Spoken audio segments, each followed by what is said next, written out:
আজ পুঁইশাক রান্না হবে একদম অন্যরকম। হাতে মেখে মুসুর ডাল দিয়ে এমন স্বাদ, একবার খেলে বারবার বানাতে চাইবেন। নমস্কার বন্ধুরা, তিয়াশাস রেসিপিতে সকলকে স্বাগত জানাই। আজ আমি শেয়ার করছি হাতে মেখে মুসুর ডাল দিয়ে পুঁইশাকের একটা সহজ ও দারুণ সুস্বাদু রেসিপি। অল্প উপকরণে ঘরোয়া স্বাদের এই পদ ভাতের সাথে অসাধারণ লাগে। চলুন দেখে নেওয়া যাক পুরো রেসিপি। হাতে মেখে পুঁইশাকের রেসিপি তৈরি করার জন্য এখানে আমি এই ছোটো বাটির 1 বাটি মতো মুসুর ডাল নিয়েছি। এবার এই মুসুর ডালটাকে জল বদলে বদলে 2-3 বার ভালো করে ধুয়ে নেব।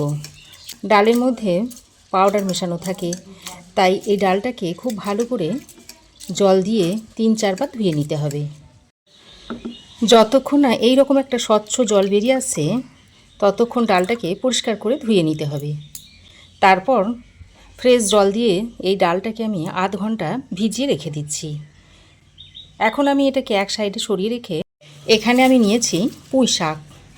আমি আমার প্রয়োজন মতো পুঁই শাক নিয়েছি। আর এই রেসিপিটার জন্য পুঁই শাকটা একটু কচি কচি দেখে নিতে হবে।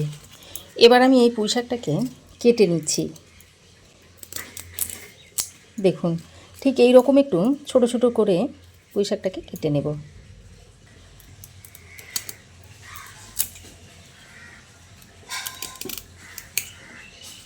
সব পুঁই শাকটাকে এরকম ছোট ছোট করে কেটে নেব।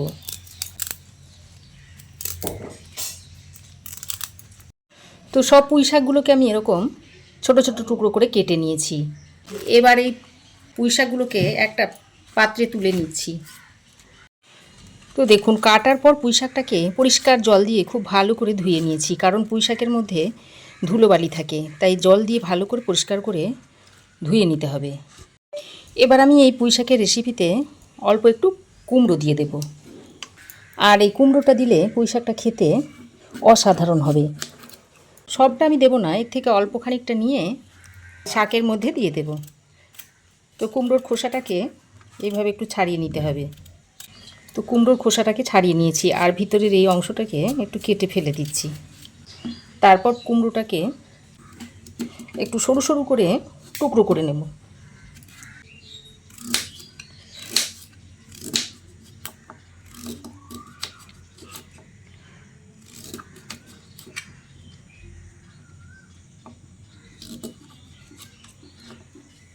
এবার আমি 2টো আলু নিয়েছি। আলু দুটোকে একটু ডুমো ডুমো করে কেটে নেব। প্রথমে আলুটাকে মাঝ বরাবর এইভাবে কেটে নিচ্ছি, তারপর আবারও এরকম একবার কেটে এইভাবে আলুটাকে কেটে নিয়েছি। তো দেখুন, এই রকম ডুমো ডুমো করে আলুটাকে কেটে নেব। তো আলু কুমড়ো আমার কাটা হয়ে গেছে। এবার এগুলোকেও একসঙ্গে করে আলু আর কুমড়োটাকে কেটে নেওয়ার পর একসঙ্গে করে ভালো করে ধুয়ে নিয়েছি। এবার আমি যে পাত্রে রান্নাটা করব সেই পাত্রটা নিয়ে নিয়েছি। তারপর এর মধ্যে দিয়ে দিচ্ছি একটা মিডিয়াম সাইজের কুচনো পেঁয়াজ। প্রথমে পেঁয়াজটাকে মেখে নেব, তার জন্য দিয়ে দিচ্ছি পরিমাণ মতো নুন, দিয়ে দিচ্ছি একটা কাঁচা লঙ্কা কুচি। এবার আমি এর মধ্যে দিয়ে দিচ্ছি হলুদ গুঁড়ো, দিচ্ছি অল্প একটু ঝাল লঙ্কার গুঁড়ো, হাফ চামচ দিয়ে দিচ্ছি জিরে গুঁড়ো, হাফ চামচ দিয়ে দিচ্ছি ধনে গুঁড়ো, আর কালারের জন্য সামান্য পরিমাণে একটু কাশ্মীরি লঙ্কার গুঁড়ো দিয়ে দিলাম। এবার প্রথমে আমি পেঁয়াজের সঙ্গে এই মশলাগুলোকে ভালো করে একটু মাখিয়ে নিচ্ছি, তাহলে পেঁয়াজটা নরম হয়ে যাবে আর শাকের মধ্যে মশলাটা ভালোভাবে মেশানোও যাবে। তো দেখুন, সব কিছুকে একসঙ্গে ভালো করে মিশিয়ে নিয়েছি। এবার আমি যে মুসুর ডালটা ভিজিয়ে রেখে দিয়েছিলাম সেটা ছেঁকে এইভাবে তুলে এর মধ্যে দিয়ে দিচ্ছি।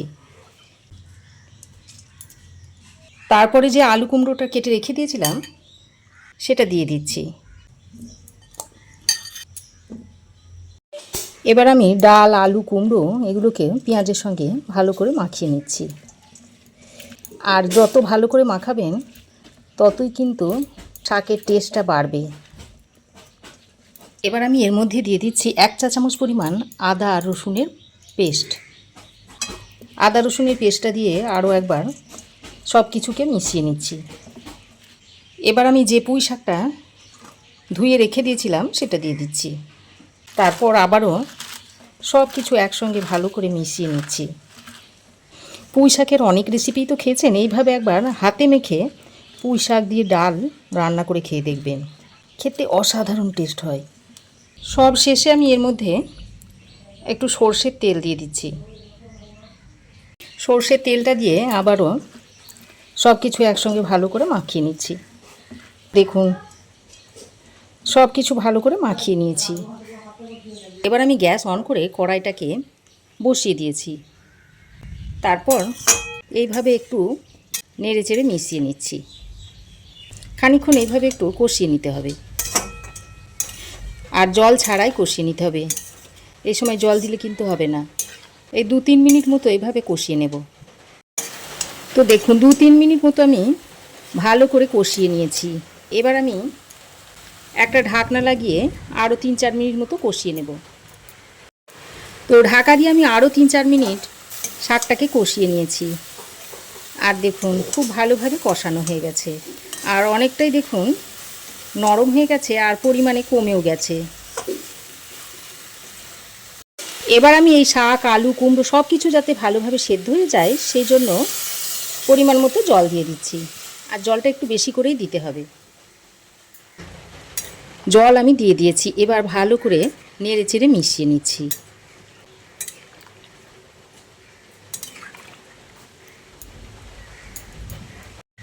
এবার আমি এটাকে ঢাকা দিয়ে 10 থেকে 12 মিনিট মতো রান্না করে নেব। তো মাঝে আমি একবার ঢাকাটা খুলে নিচ্ছি, তারপর একবার এইভাবে নেড়ে চেড়ে দিচ্ছি। আবারও ঢাকা দিয়ে দিচ্ছি। 12 মিনিট মতো রান্না করে নিয়েছি। আর দেখুন সব কিছু ভালোভাবে সেদ্ধ হয়ে গেছে। কুমড়ো, ডাঁটা, আলু সব কিছু ভালোভাবে সেদ্ধ হয়ে গেছে। এই পর্যায়ে আপনারা একটু নুনটা চেক করে নেবেন। এবার আমি 2টো চেরা কাঁচা লঙ্কা দিয়ে দিচ্ছি, ফ্লেভারটা যাতে ভালো আসে। ঝাল হবে না, ফ্লেভারটা খুব সুন্দর হবে। তারপরও আরও 1-2 মিনিট ভালো করে ফুটিয়ে নিলেই রান্নাটা সার্ভ করা যাবে। তো এইভাবে আপনারা খেতে পারেন। আর যাতে এটা খেতে আরও টেস্টি হয় সেই জন্য আমি এর মধ্যে একটা তড়কা দিয়ে দেব। এটা ওদিকে হতে থাক, আর এদিকে আমি ততক্ষণে একটা ফ্রাই প্যান গরম করে নিয়েছি। এবার এর মধ্যে দিয়ে দিচ্ছি সর্ষের তেল। তারপর তেল ভালোভাবে গরম হইলে ফোড়নে দিয়ে দিচ্ছি একটা শুকনো লঙ্কা।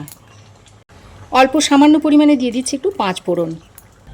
ফোড়নটা কিছুক্ষণ ভাজা ভাজা করে নিয়ে এবার আমি এর মধ্যে একটা ছোট সাইজের পেঁয়াজ কুচি দিয়ে দিচ্ছি। তারপর পেঁয়াজটাকে একটু লাল লাল করে ভেজে নেব। তো দেখুন পেঁয়াজ আমি এরকম লাল লাল করে ভেজে নিয়েছি। এবার আমি এর মধ্যে দিয়ে দিচ্ছি 1/2 চামচ পরিমাণ কাশ্মীরি লঙ্কার গুঁড়ো। যাতে কালারটা খুব সুন্দর আসে সেই জন্য এই কাশ্মীরি লঙ্কার গুঁড়োটা দিয়ে দিলাম। তারপর ভালো করে মিশিয়ে নিয়ে গ্যাসের ফ্লেম বন্ধ করে দিচ্ছি। তারপর এদিকে যে ডালটা হচ্ছিল সেই ডালের মধ্যে ফোড়নটাকে দিয়ে দিচ্ছি। আর এই ফোড়নটা দেওয়ার কারণে এর স্বাদ দ্বিগুণ বেড়ে যায়। তারপর ডালের সঙ্গে খুব ভালো করে মিশিয়ে নিচ্ছি। এইভাবে যদি একটা তড়কা দেওয়া হয় তাহলে খেতে অসাধারণ হয়। তো খুব ভালো করে মিশিয়ে নিয়ে আবারও ঢাকা দিয়ে 1-2 মিনিট মতো ফুটিয়ে নেব। ঢাকা দিয়ে আরও 2 মিনিট ফুটিয়ে নিয়েছি। আর রেসিপিটা দেখুন দেখতে কত সুন্দর হয়েছে। দেখুন কি দারুণ সুন্দর দেখতে হয়েছে।